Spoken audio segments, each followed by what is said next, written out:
Today we're making Gebrannte Mandeln, which is the same as Candied Almonds here in the US, but we are not making it in the caramel on the stove. We are baking it in the oven. And this is 1 egg white and a tablespoon of cold water, and you just whisk it until it's frothy. We're adding around a pound of almonds to this.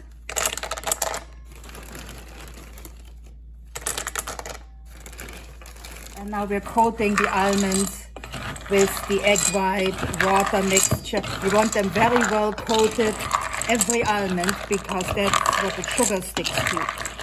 The candy coated almonds, Gebrannte Mandeln, it's typical in Christmas markets or fairs or wherever. Lining a cup of sugar or a little bit more.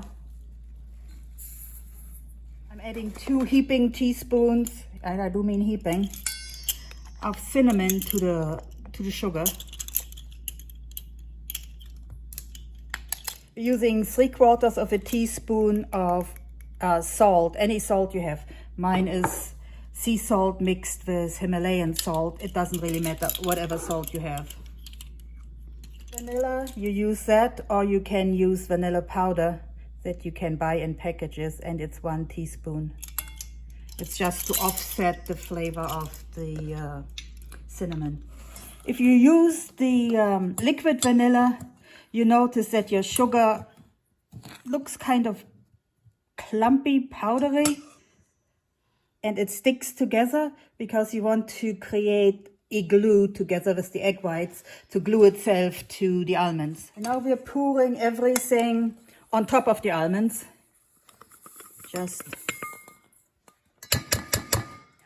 And now we stir it. We keep stirring. Strangely enough, seems to be a lot of sugar, but everything will stick to the almonds. So keep stirring until the whole amount of sugar is stuck to the almonds. If for some reason by the time you've stirred for a while, there is still sugar on the bottom, add another ½ teaspoon of water and keep mixing.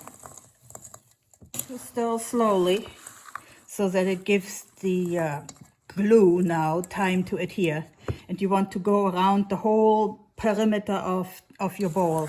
So stir, give the bowl a little bit twist, stir some more, and you stir all the way down to the bottom because that's where the sugar is. And you can see that it already is sticking to the almonds. Once you think you're done, peer on the bottom. If there is a lot of moisture or sugar left, like here is some, then you stir a little bit more. But the whole cup plus something, you can see there's still a little bit, the whole cup will adhere to the almonds with hardly anything left over in the bowl. We line the baking sheet with a rim with parchment paper. You could do it just on your baking sheet, but there's gonna be a lot of hard candy baked to it. The parchment sheet, we just toss after it's done. Pouring the almonds on, and we want to spread them out as best we can. We're going to spread some more after they're on, but we want everything as separated as possible. This is the first step.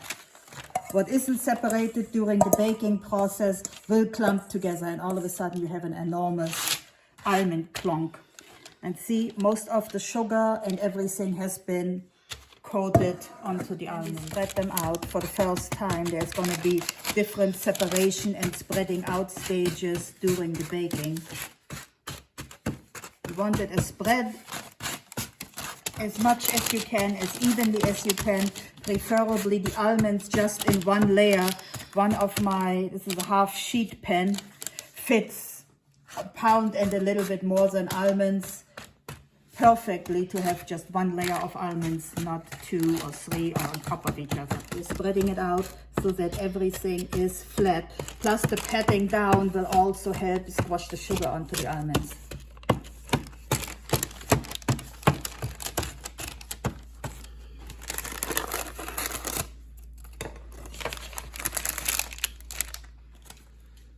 Okay, these get baked at 250 degrees Fahrenheit, very low, and they stay in there with interruption for separating the almonds for roughly about an hour.